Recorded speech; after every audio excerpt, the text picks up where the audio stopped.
Halo, perkenalkan nama saya Vero Yudhistira. Di video kali ini saya akan menjelaskan tentang Introduction to Digital Rendering. Apa itu rendering? Rendering di ranah arsitektur pada dasarnya adalah sebuah proses mengolah gambar atau model yang bertujuan untuk menghasilkan visualisasi yang bisa mengkomunikasikan ide desain arsitektur dan interior. Pada awalnya, rendering dilakukan secara manual dengan menggunakan berbagai macam alat seperti meja gambar, pensil, drawing pen, kamera, foto, dan sebagainya, yang kemudian dituangkan melalui medium 2 dimensi dan juga 3 dimensi.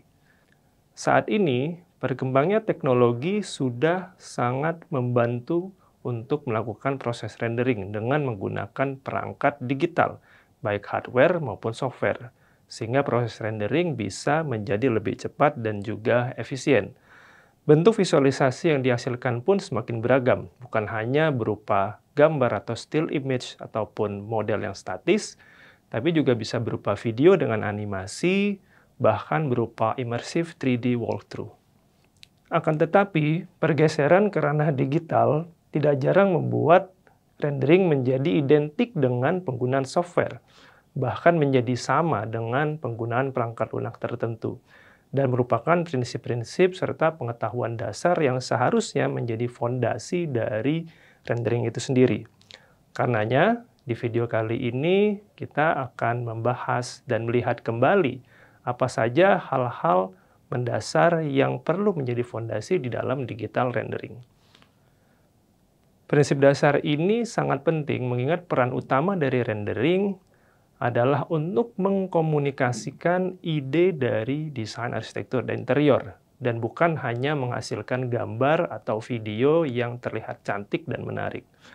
Ada 3 prinsip dasar yang kemudian akan dibahas di dalam video ini. Yang pertama adalah framing, yang kedua adalah material, dan yang ketiga adalah lighting.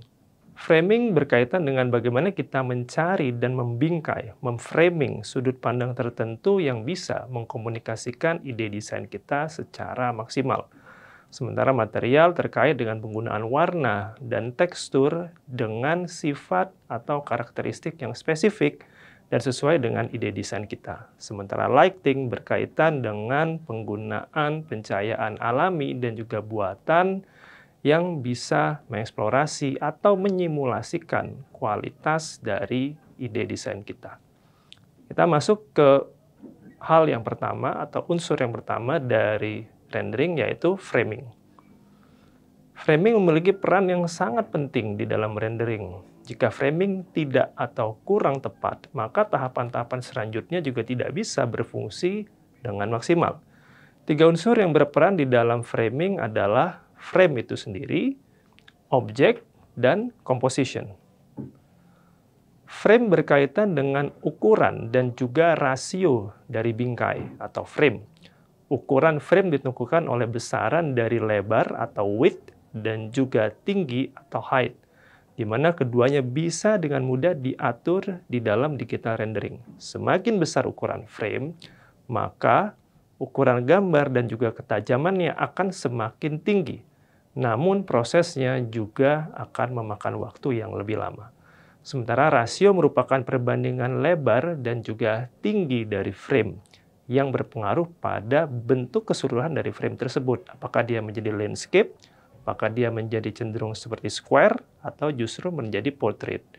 Sama seperti ukuran, medium digital juga memberikan keleluasaan yang besar untuk kita mengatur rasio dari frame ini sesuai dengan kebutuhan dari ide desain yang mau kita komunikasikan.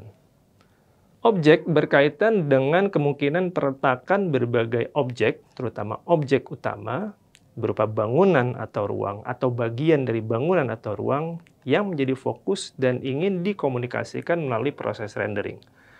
Rasio atau bentuk bingkai yang sebelumnya telah dijelaskan akan mempengaruhi kemungkinan di dalam perletakan dan juga pengaturan posisi objek di dalam sebuah bingkai atau frame. Komposisi berkaitan dengan bagaimana objek utama dari desain, beserta juga objek atau unsur-unsur pendukung kemudian disusun di dalam bingkai dengan menggunakan prinsip-prinsip atau pengetahuan tertentu. Beberapa hal yang esensial dan perlu diperhatikan di dalam composition antara lain, pertama adalah prinsip atau ide dari komposisi, kedua adalah tipe perspektif atau point of view, ketiga adalah posisi dari eye level, empat, cakupan pandang atau field of view, biasa disingkat dengan FOV, dan yang terakhir adalah penyusunan background dan juga foreground. Berbeda dengan proses manual, di mana kita harus terlebih dahulu membayangkan aspek-aspek ini sebelum bisa mulai membuat gambar. Medium digital memberikan kemudahan untuk kita bisa mengatur komposisi secara bebas dengan update yang real time. Berikut ini adalah contoh dari sebuah draft komposisi beserta keterangan terkait unsur-unsur yang terlibat di dalamnya dan juga pengaturannya. Sementara ini adalah hasil akhir yang diperoleh dengan menggunakan draft komposisi dan juga unsur-unsur yang sebelumnya telah dijelaskan. Aspek kedua dari rendering yang perlu kita perhatikan adalah material. Berbicara material di dalam proses digital rendering, paling tidak ada 5 hal yang perlu kita perhatikan. Yang pertama adalah apakah material tersebut berupa solid color atau warna yang solid atau dia memiliki tekstur dengan pola tertentu.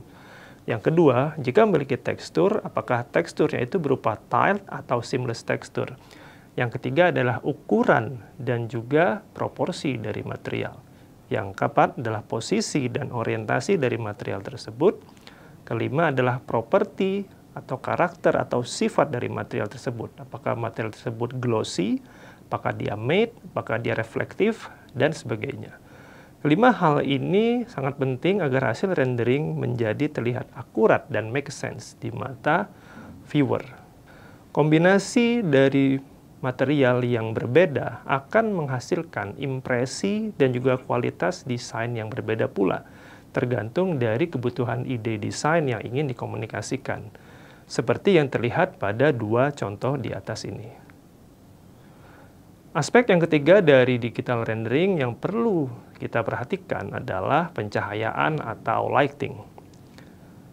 Pemilihan tipe dan pengaturan lighting bergantung pada aspek atau kualitas apa dari desain yang ingin kita komunikasikan. Sebagai contoh, untuk dua gambar di atas, gambar sebelah kiri menggunakan pencahayaan alami dengan kontras yang tinggi, seperti situasi di siang hari, sehingga menunjukkan bentuk bangunan dan juga pola-pola dari bayangan dengan lebih jelas. Sementara gambar sebelah kanan menggunakan pencahayaan alami juga, tapi dengan kontras yang rendah, low contrast, seperti situasi di pagi hari, sehingga memberikan nuansa yang lebih soft dan juga kejelasan hubungan bangunan dengan lingkungan. Framing yang sama dengan lighting yang berbeda, seperti contoh ini, sebelah kiri menggunakan natural lighting, sementara sebelah kanan menggunakan artificial lighting, mampu mengkomunikasikan ide desain eksterior bangunan secara lebih lengkap dan komprehensif. Sementara pendekatan yang sama untuk rendering di interior bisa membantu untuk mengkomunikasikan kualitas ruang secara lebih lengkap ke calon penghuni yang akan menggunakan ruang tersebut di dalam kesehariannya.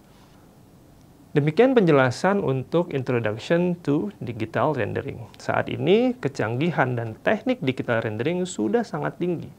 Namun prinsip-prinsip dan juga pengetahuan dasar tentang komunikasi arsitektur tetap perlu menjadi fondasi utama di dalam digital rendering. Kombinasi pengetahuan terkait prinsip framing, material, dan juga lighting sangat penting untuk menghasilkan visualisasi arsitektur atau interior yang tidak hanya terlihat bagus atau indah secara teknis, namun juga komunikatif dan bermakna. Terima kasih telah menyaksikan video Introduction to Digital Rendering. Sampai bertemu lagi di video-video Office UI yang lain.